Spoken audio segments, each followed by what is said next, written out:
Olá a todas e todos. A equipe do Simpósio Afrovivo está muito feliz com a presença de cada um de vocês por aqui.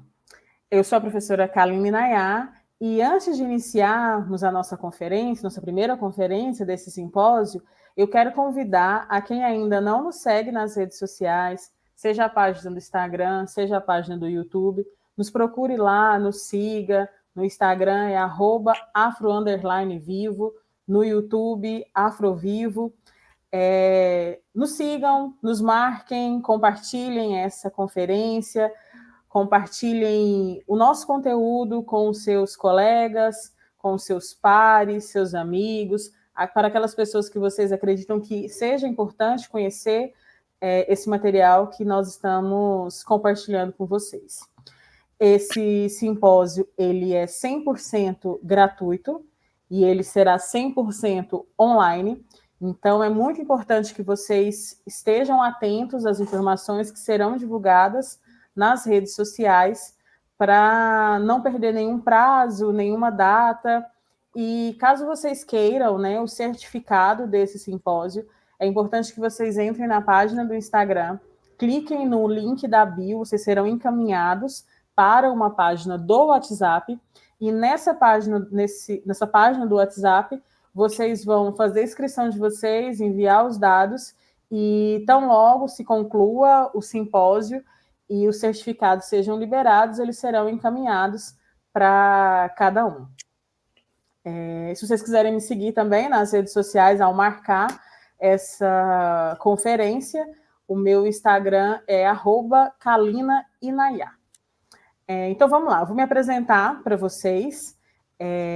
Meu nome é Kaline Nayá Silva de Faria, eu sou professora, licenciada em História e Pedagogia, sou mestra e doutora em História pela Universidade Federal de Goiás e sou professora no CEPAI, no Centro de Ensino e Pesquisa Aplicada à Educação da UFG, lotada no Departamento Multidisciplinar dos anos iniciais.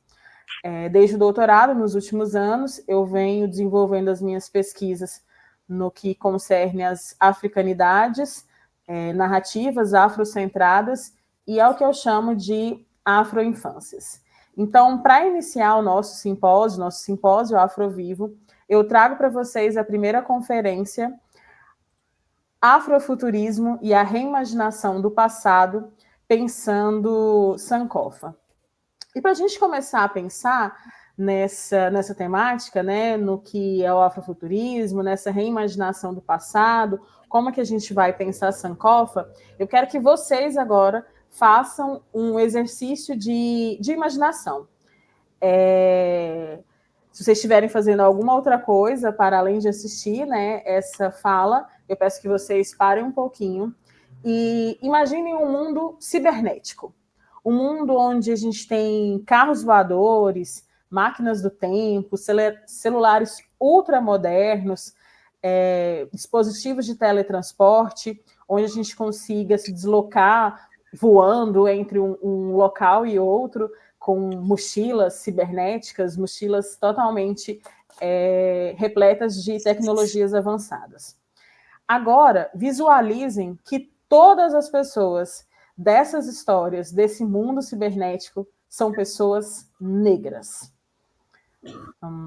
Potente, não é? Então, é sobre isso que nós vamos falar agora um pouquinho para vocês. E para a gente começar a trabalhar esse assunto, para a gente pensar no afrofuturismo, né, e pensar nessa reimaginação de Sankofa, eu vou trazer para vocês duas personagens. A primeira personagem é a Jamila, que ela está nesse livro Raízes do Amanhã, que foi organizada pelo Valdson Souza, e a outra personagem está presente nesses outros 3 livros, Caçador Cibernético, O Caçador Cibernético da Rua 13, a Cientista Guerreira da facção do Facão Furioso e Blogueiro Bruxo das Redes Sobrenaturais. Esses 3 livros, eles são do autor Fábio Cabral. Para a gente começar um pouquinho, né, falar um pouquinho sobre essas personagens, eu vou apresentar para vocês a Jamila. A Jamila está no livro Raízes do Amanhã, onde o Valdson Souza, ele reúne 8 contos afrofuturistas e 9 herdeiros de uma luta ancestral. São histórias que oferecem, né, respostas diversas e muitas perguntas também sobre o tempo e o espaço da juventude negra através de uma escrita revolucionária e uma experimentação ficcional. A Jamila, ela está no 8º conto, que foi escrito pelo Valdson Souza, com o nome O Tempo em Volta do Pescoço. E a Jamila é uma jovem negra, moradora do setor 7, próximo à Nova Brasília. E o ano que esse conto se passa é 2310. A Jamila, ela vai ser convencida pela sua tia Imani, que é uma cientista, a viajar ao passado em uma máquina do tempo para salvar um personagem que é o Jorge Assis, que era um candidato à presidência que foi assassinado em um atentado à bomba em 2098, que representava a mudança que o país, né, que a gente pode fazer uma referência quando você lê o conto, você entende que ele está falando de um Brasil futurístico, né, afrofuturístico, que representava para o país a mudança que era necessário naquele período. Então, agora eu vou pedir uma licencinha para vocês. Eu estou aqui com o livro, né, Raízes do Amanhã, e eu vou ler um trecho para que a gente consiga entender melhor e conhecer um pouco mais dessa personagem afrofuturista que é a Jamila. Queria ter dito não ali mesmo. Acabar com aquela ideia sem sentido. Minha tia foi me envolvendo aos poucos e me deixei levar porque queria ajudá-la. Primeiro, ela me fez voltar alguns dias. Depois, algumas semanas. Sempre pedindo que fizesse mudanças mínimas, como quebrar uma janela, mudar algo de lugar ou rabiscar algum objeto. Só para termos certeza de que era possível fazer alterações no passado. Porém, o que acabara de propor não era mais um teste, mas sim seu objetivo final. Não sei se deveria existir algo com o poder de mudar a história de um país. Era perigoso demais. Fui embora e deixei minha tia sozinha no laboratório improvisado. Atravessei o quintal, que mais parecia um lixão de tanta tralha acumulada, sentindo um incômodo no pescoço. Era como se o colar tivesse ficado mais pesado. Como se, por um momento, eu tivesse desacostumada com a presença dele. O fim daquele negócio era uma das coisas que Imani tinha jurado que mudaria. O resultado de vários processos. Os colares jamais seriam inventados se vivêssemos em um mundo mais justo. A Jamila, ela vive no ano de 2310, onde os negros que viviam próximos à Nova Brasília e divididos em diversos setores, eles eram identificados por esses colares que eram presos ao pescoço deles e que ele tinha também o objetivo, né, a função de controlar a quantidade de horas que os moradores desses setores periféricos, a Jamila especificamente morava no setor 7, podiam permanecer em Nova Brasília. E o que tinha Nova Brasília diferente desses outros setores? Nova Brasília era uma área mais administrativa, então ela era mais arborizada, o clima dela, a qualidade, né, do clima, a qualidade do ar, ele era melhor entre os outros setores. Ela até conta que no setor 9 era extremamente poluído, ela passava, né, quando ia se deslocando, para chegar em Nova Brasília pelo setor 9. Então, Nova Brasília era a região que tinha, para além de ser mais arborizada, se encontrava com a melhor qualidade do ar, era onde se encontravam também as áreas de lazer. E as pessoas, elas tinham, os moradores dos setores periféricos, eles tinham quantidade de tempos específicas. Então, se você trabalhasse 8 horas, você tinha disponível para ficar em Nova Brasília 9 horas, que era 8 horas de permanência no local, mais 1 hora de deslocamento. E o conto ele vai tratar, né, para além dessas questões da relação de Nova Brasília e dos setores periféricos, da ida da Jamila ao passado. Então, a tia dela vai construir uma máquina do tempo e a Jamila ela vai se deslocar para o ano de 2098 e ela vai ter êxito na missão, que era a missão de salvar o Jorge Elias. Jorge Assis, desculpa. E quando ela retorna ao ano de 2310, ela vai se deparar com algumas consequências dessa ida dela ao passado. Uma delas é a melhoria que ela percebe, né, em relação às pessoas que viviam. Nova Brasília já não era mais dividida em setores, as pessoas não usavam mais o colar que controlava, então o deslocamento deles não tinha um tempo predeterminado para poder fazer esse deslocamento. E tudo isso, essas melhorias, né, com acesso a carros voadores, celulares de última geração, né, tecnologias extremamente avançadas, tinha sido uma herança do governo de Jorge Assis, que foi salvo por ela nessa viagem dela ao passado. Só que, ao mesmo tempo, ela vai se deparar com uma outra Jamila, que está ocupando o lugar dela quando ela retorna em 2310, e ela vai ter que lidar com essas consequências, com essa outra pessoa. Então, onde será o lugar dela agora? Não vou contar para vocês aqui como que termina, né, esse conto. Eu recomendo a leitura, recomendo que vocês procurem, busquem o livro Raízes do Amanhã. São 8 contos extremamente interessantes e importantes, né? Como eu disse anteriormente, com várias respostas e muitas perguntas que se relacionam com essa temática do afrofuturismo.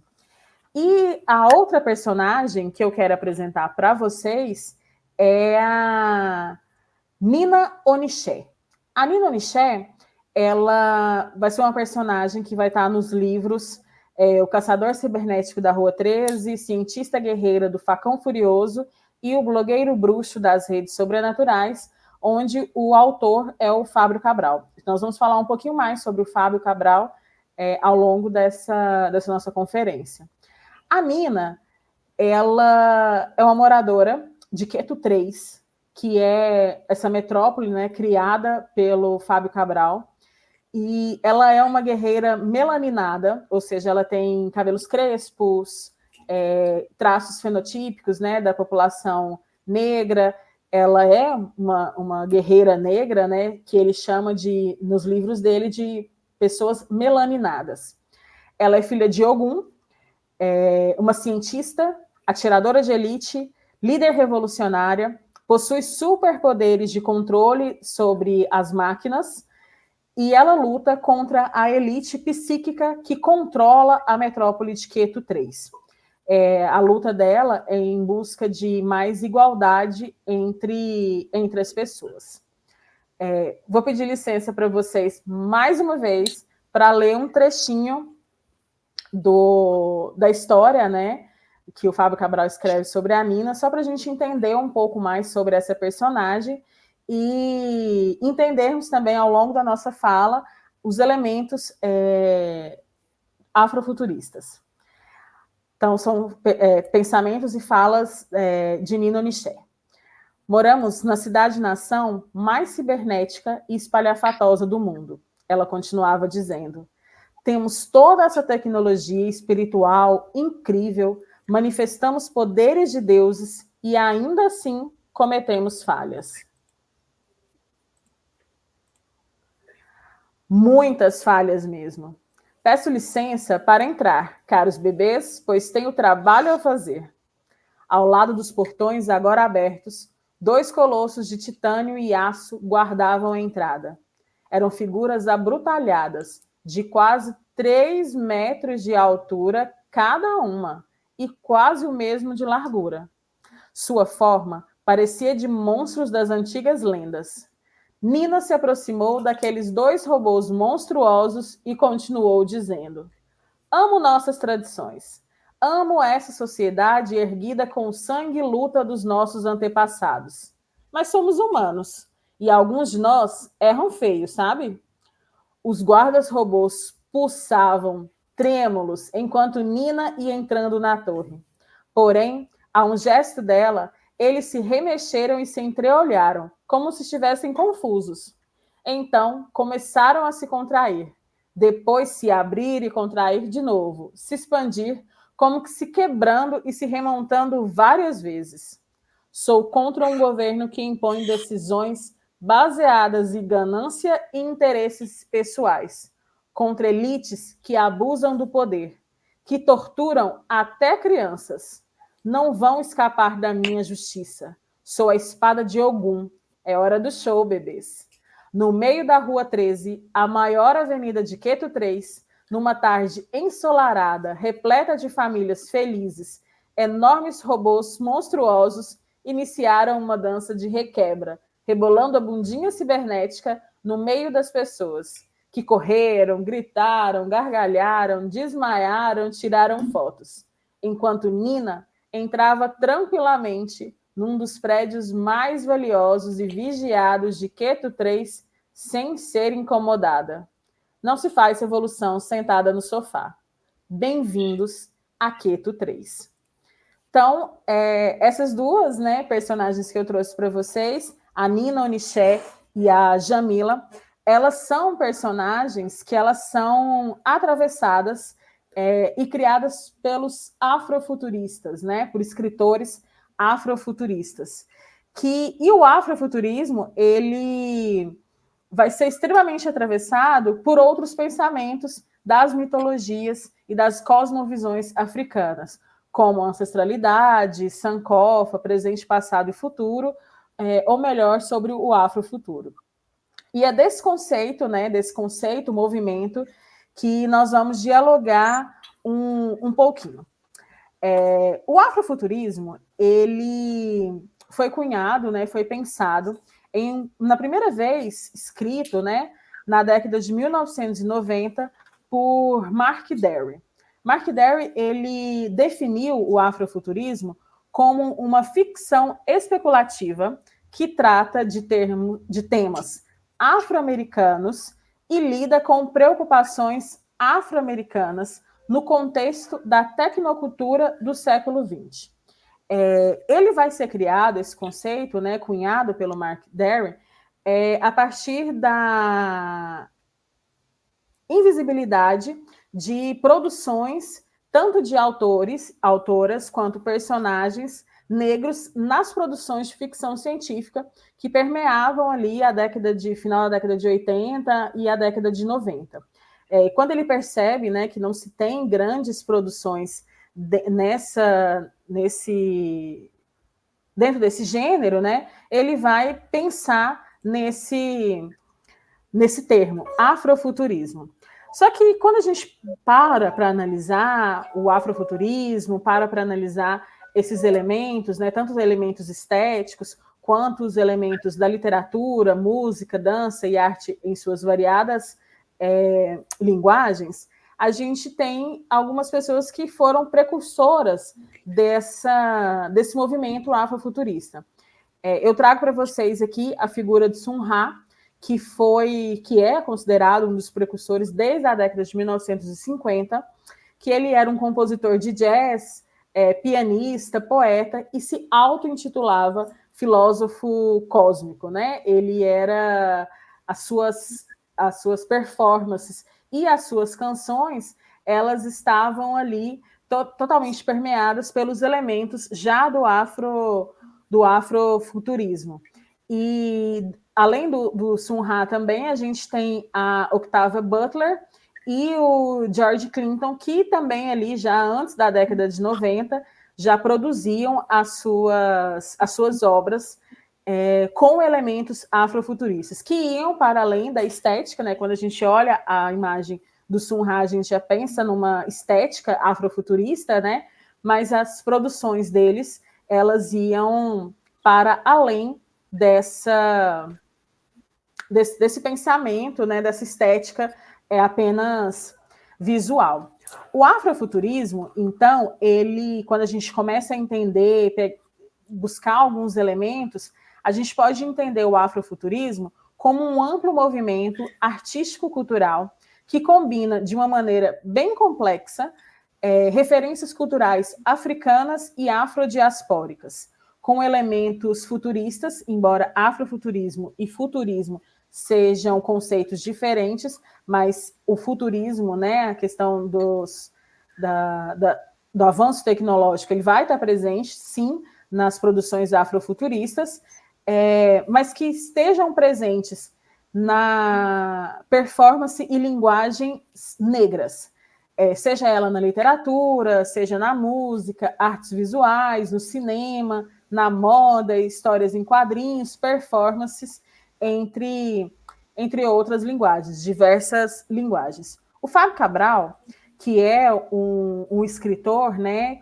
um dos principais escritores atualmente no Brasil, que vai trabalhar com obras afrofuturistas, ele é o escritor, né, que apresentou para a gente a Nino Miché. Ele vai sintetizar o afrofuturismo sendo a mescla entre mitologias e tradições africanas com narrativas de fantasia e ficção científica, com o necessário protagonismo de personagens e autores negros e negras. Então, para o Cabral, para uma obra ser considerada afrofuturista, ela tem que mesclar essas tradições e mitologias africanas, ou como ele também chama de afro-inspiradas, em 4 elementos principais: protagonismo de personagens negros e negras, narrativa negra de ficção especulativa, a afrocentricidade e a autoria negra. O que ele vai dizer sobre cada um desses 4 elementos? Protagonismo de personagens negros e negras. Para além do óbvio, né, se a gente está falando de afrofuturismo, então, para além das personagens que ocupam essas obras serem negros e negras, e da representatividade, né, de eu me identificar, de eu me visualizar nesses materiais que estão sendo produzidos, a narrativa dessas pessoas, esses protagonistas, eles têm que ser africanos ou afro-inspirados. Ele chama de afro-inspirados, principalmente quando a gente fala de Brasil, quando a gente está falando dos afro-brasileiros, né, das personagens que vão surgindo enquanto sujeitos históricos na pós-diáspora, né? Mais um pouquinho para frente a gente vai retomar um pouquinho dessa diáspora, mas esses personagens esses sujeitos que vão surgindo nesse contexto, que é o primeiro elemento, né? O segundo elemento, que é a afrocentricidade, é um elemento que é um conceito do Assante, é um conceito bem complexo. Se vocês não conhecem ou não conheciam esse conceito, eu recomendo que vocês leiam as obras do Assante, que ele vai explicitar os elementos que compõem as características dessa afrocentricidade. Mas o próprio Assante, ele define a afrocentricidade como um tipo de pensamento, prática e perspectiva que percebe os africanos como sujeitos e agentes de fenômeno atuando sobre a sua própria imagem cultural. Então, essa afrocentricidade, ela é uma autoconscientização das pessoas negras como seus agentes culturais históricos. Então, não basta ter personagens negros e negras. Os elementos que envolvem esses personagens, eles também têm que girar em torno dessas africanidades e dessas afro-inspirações. Então, as narrativas, né, dessas personagens, elas têm que ser narrativas que apresentam cosmovisões, mitologias e inspirações, filosofias africanas ou afro-inspiradas. Então, o primeiro elemento é a questão do protagonismo de negros e negras. O segundo elemento, para o Fábio Cabral, é a questão da afrocentricidade. O terceiro elemento é uma narrativa narrativas negras de ficção especulativa. Então, o que ele chama de ficção especulativa fantástica? São obras de ficção científica que especulam sobre o passado, o presente e o futuro. Então, são personagens culturalmente inseridos e envolvidos nas afro-influências que têm as suas histórias narradas a partir dos elementos que compõem essas narrativas negras. Então, são três elementos. Os três elementos. E o quarto elemento, que por Fábio Cabral ele não é menos importante, e para esse estudo também não é menos importante, né, é a autoria de autores e autoras negros e negras contando as suas narrativas a partir da perspectiva negra. O Fábio Cabral tem algumas entrevistas, ele até é questionado, né, se para ele o afrofuturismo não pode ser feito por pessoas não negras. E ele diz que não, porque se nós estamos falando de um protagonismo de personagens negros e negras, de histórias que são pautadas pela afrocentricidade, pela mitologia, pelas filosofias e cosmovisões africanas e afro-inspiradas, com narrativas que sejam negras, de ficção científica, que especulam sobre o passado, o presente e o futuro dessas sociedades negras, ela tem que ser escrita por pessoas que sejam também identificadas como negras, né? Então, para o Fábio Cabral, esses são os 4 elementos que compõem as obras afrofuturistas, né? Que compõem o afrofuturismo. E quando a gente tem, né, e entende essa definição, essas definições, né, a Caroline Desiré ainda reafirma, né, que o afrofuturismo ele é múltiplo, né, são afrofuturismos diversos, a gente esbarra ainda na perspectiva nessa perspectiva, né, dos múltiplos afrofuturismos, a gente também tem a Itasha Uwamaki, que ela publica seu livro em 2013, né, esse título já foi traduzido para o Brasil, já foi lançado recentemente, que é o Afrofuturismo, o mundo da ficção científica preta e a cultura da fantasia. Nesse livro, a Itasha, ela explora as complexidades e as possibilidades do afrofuturismo, o qual ela define brilhantemente como uma reelaboração total do passado e uma especulação do futuro repleta de críticas culturais, uma interseção entre imaginação, tecnologia, futuro e libertação. E para a gente poder fechar, né, esse conceito, esses múltiplos conceitos de afrofuturismo, para a gente dar continuidade nessa nossa fala, eu trago aqui uma síntese que a Kênia Freitas, também uma estudiosa sobre os afrofuturismos, ela faz, que diz que o afrofuturismo é um movimento que abrange diversas narrativas de ficção especulativa, aquela que se propõe a especular sobre o passado ou o futuro, sempre da perspectiva negra, tanto africana quanto diaspórica, ou como diz o Fábio Cabral, afro-inspiradas. Então, após essas definições, né, essas definições do que a gente entende e do que se entende, né, por afrofuturismos, é um tema que ainda tem-se muito a ser estudado, muito a ser publicado. Eu percebo que essas produções, elas acabam sendo atravessadas principalmente por essas especulações. Então, são produções especulativas, né, fantásticas, científicas, e que a relação entre passado, presente e futuro está diretamente para essas produções ligadas ao provérbio africano de Sankofa.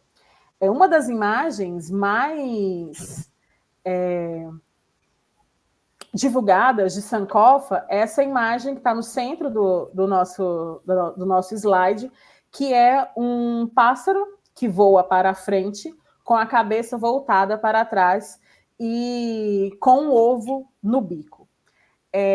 Que essa relação entre andar para frente, né, pensar o futuro, voltado para trás, nunca esquecendo, né, da nossa ancestralidade, do que está atrás, do nosso passado, em busca dessa visão do futuro, dessa projeção, dessa ressignificação desse futuro que pode ser representado, que é representado com o ovo, né? Essas outras duas representações desse Adinkra também são representações desse provérbio de Sankofa.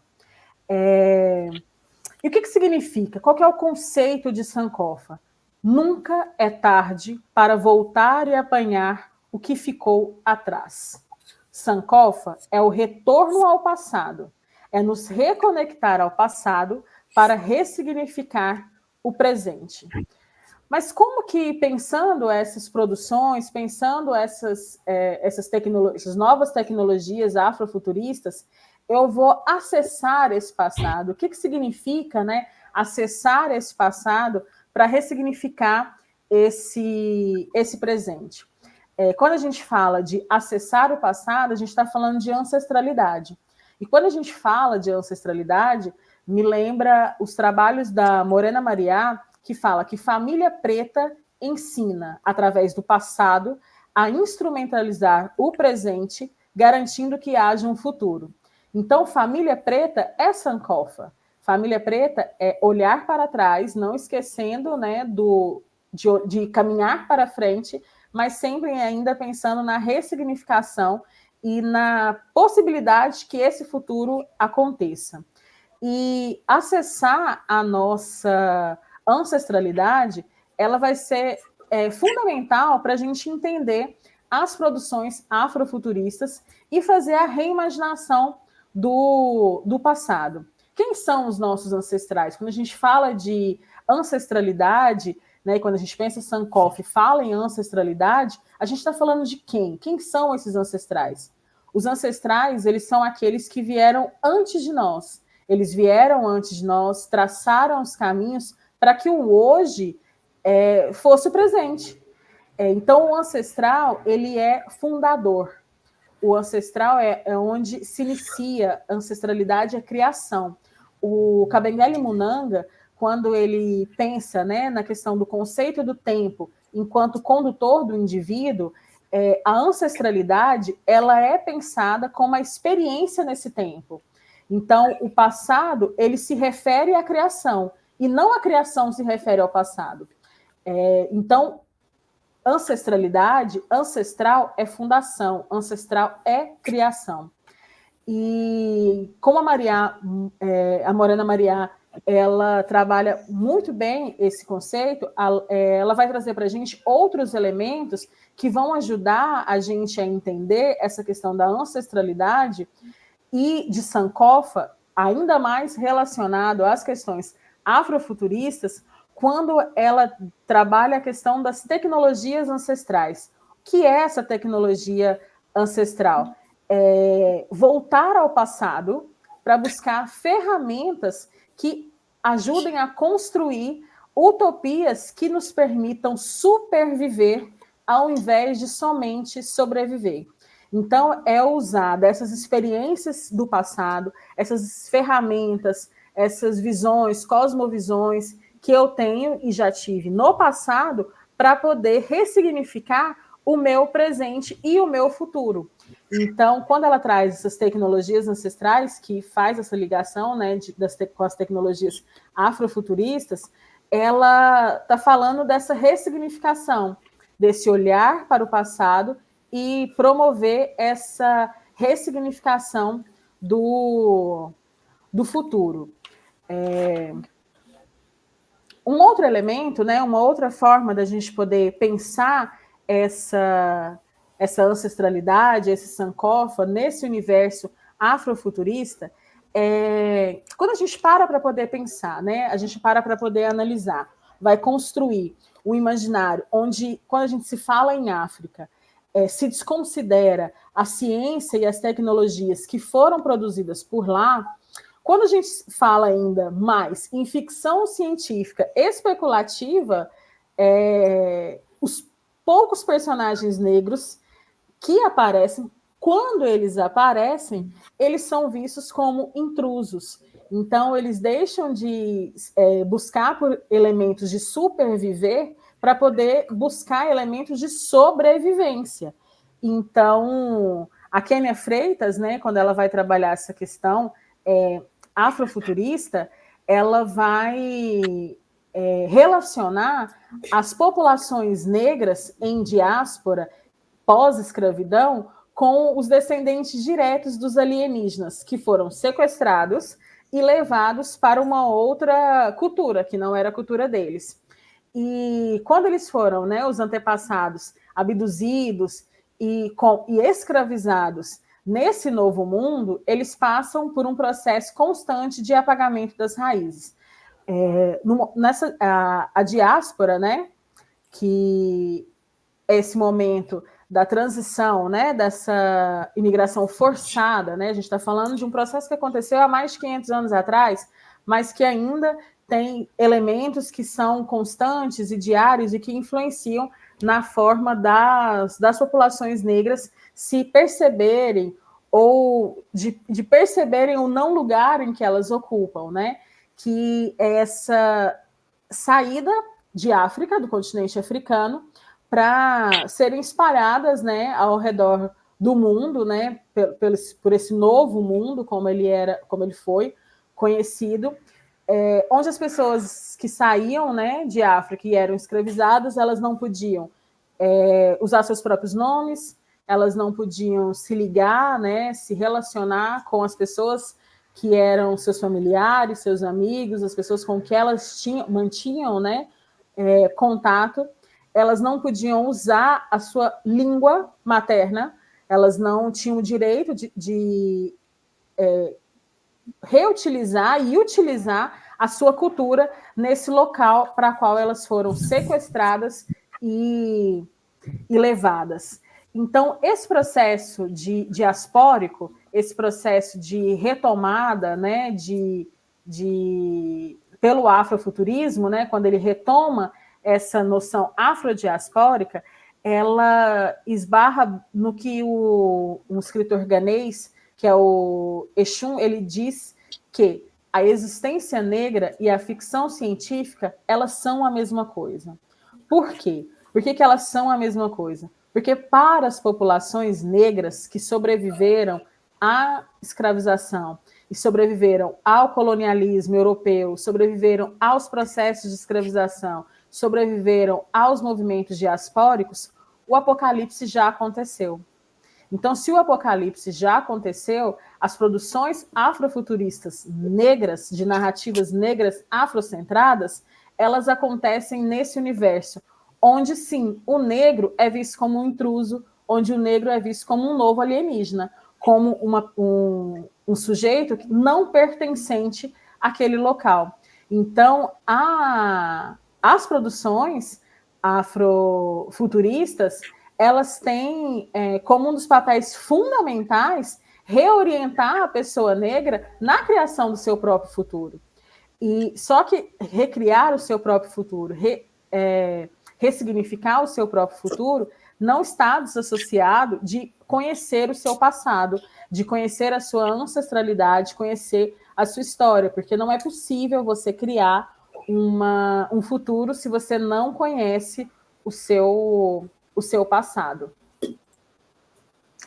Então, pensando nesse mundo, né, pós-apocalipse, que é um mundo na qual as produções, né, principalmente da literatura afrofuturistas, elas são escritas, elas são pensadas, elas são construídas, nós vamos relembrar agora, vamos retomar as nossas duas personagens, a Nina Oniché e a Jamila, que elas são personagens distópicas, né? Elas vivem nesse mundo afrodiaspórico, esse mundo que é construído, né, depois desse apocalipse, dessa destruição desse mundo em África. A África antes da diáspora, a África, antes do processo da escravização, ela já não existe mais. Então, se a gente for analisar esses elementos, né, trazer para os elementos do hoje, de qual África, né, de nós estamos falando, a África pós-diáspora, né, afrodiaspórica e pós-escravização, ela já não tem mais os mesmos elementos que ela tinha antes desse período. Você está falando de um sequestro de milhares de pessoas que saíram, né, dos seus países, dos seus locais de origem e foram foram sequestrados dos seus locais de origem e foram jogados e inseridos contra a sua vontade em culturas diversas. Então, a gente retomando, né, quando a gente retoma esses elementos, que a gente retoma as nossas personagens, a Nina e a Jamila, cada uma dentro da distopia a qual elas foram criadas, essas personagens que são, sim, heroínas negras, né, afrofuturistas, elas lutam ao seu modo para que o seu futuro ele seja ressignificado. Então, você tem a Jamila, que sai do ano de 2310, no livro Raízes do Amanhã, né, no conto Com o Tempo em Volta do Pescoço. Ela vai para o ano de 2098 para poder ressignificar o futuro. Como que ela vai ressignificar o futuro? Ela vai salvar esse personagem, que era o candidato à presidência, para que o povo negro, futuramente, né, no ano de 2310, ele tenha uma vida melhor. Então, e a representação dessa vida melhor está na ausência desse colar que controla o tempo. É um colar que... E a gente sabe, né, que essa metáfora de controlar o tempo, saindo da periferia, ela é bem visível nos nossos dias atuais, né? Então, é uma especulação do nosso futuro a partir do nosso presente, né? O Waldson Souza, ele escreve nesse sentido, nesse contexto. E a Jamila Onixé, filha de um orixá, filha de Ogum, ela também está lutando, né? Uma guerreira, uma atiradora de elite, uma cientista que desenvolve os seus artefatos, as suas ferramentas para lutar contra esse sistema opressor que domina ali a maior metrópole desse mundo afrofuturista, que é a metrópole de Queto 3. Então, são personagens que eu trouxe para a gente pensar um pouquinho, né, e exemplificar essas distopias afrofuturistas, né? Então, a gente tem uma tentativa, né, de construir um futuro ressignificado através dessas produções afrofuturistas, né? E o Cabral, Fábio Cabral, que é o autor, né, de 3 principais livros, que cria, né, essa personagem da Nina Onixé, ele representa bem. Ele diz que se o afrofuturismo e os seus herdeiros ancestrais, eles possuem, né, alguma função, tanto a escrita quanto a representatividade dessas personagens na esfera da ficção, seria a de resgatar a identidade e as ancestralidades perdidas, criar um novo futuro pós-diásporas, né, nesse futuro afrodiaspórico, para transformar um presente que nos foi e nos é imposto e mudar um passado que foi negado e totalmente deturpado. Então, eu entendo, né, e eu vejo essa ressignificação do passado com os olhos afrofuturistas como essa transformação e essa ressignificação do nosso presente, esse resgate do nosso passado e essa criação, possibilidade dessa visão criativa do nosso futuro. Então, só retomando um pouquinho do que a gente falou aqui hoje, nós falamos sobre os conceitos, né, que envolvem e os elementos que envolvem as produções afrofuturistas, a relação desses conceitos com o Sankofa, ancestralidades e as tecnologias ancestrais, né, que se atravessam e se interligam nos elementos especulativos entre passado, presente e futuro, e que nos possibilitam reimaginar o nosso passado e ressignificar o nosso futuro. Se vocês querem conhecer um pouco mais, eu deixo aqui para vocês como sugestões, né, desse universo afrofuturista, as indicações de livros, né, que já fiz antes, de Raízes do Amanhã, do Waldson Souza, o universo de Keto 3, que está presente nos livros Caçador Cibernético da Rua 13, A Cientista Guerreira do Facão Furioso, gosto muito desse título, e desse livro também. O Blogueiro Bruxo, das Redes Sobrenaturais, do Fábio Cabral, entre outras perspectivas, entre outras linguagens afrofuturistas. A gente tem os ensaios da Carolina Desiré, as obras artísticas de artes visuais da Soberana Ziza, as músicas do Bacaxu do Blues, do Will de Paula, entre tantos outros. Então, procurem, leiam, vamos dialogar. Mais uma vez, né, sigam as nossas redes sociais, tanto a rede social do Afro Vivo, quanto as minhas redes sociais, para a gente dialogar um pouquinho sobre essas temáticas, né, que estão aí surgindo cada vez mais latentes e mais necessárias para a gente poder entender um pouco mais sobre essas possibilidades de trabalhar as questões étnico-raciais. Então, eu agradeço vocês. Acho que o post dessa conferência já deve estar aí nas nossas redes sociais. Comentem, compartilhem, publiquem, nos marquem, postem. Façam que as redes sociais, de forma consciente, permita que seja feito. Eu fico por aqui. Aguardo vocês no decorrer do nosso simpósio. A gente ainda tem mais 3 conferências, mais 4 oficinas. Então, fiquem ligados nas nossas redes sociais e até mais. Tchau, tchau. Olá a todas e todos. A equipe do Simpósio Afro Vivo está muito feliz com a presença de cada um de vocês por aqui. Eu sou a professora Kaline Nayar e antes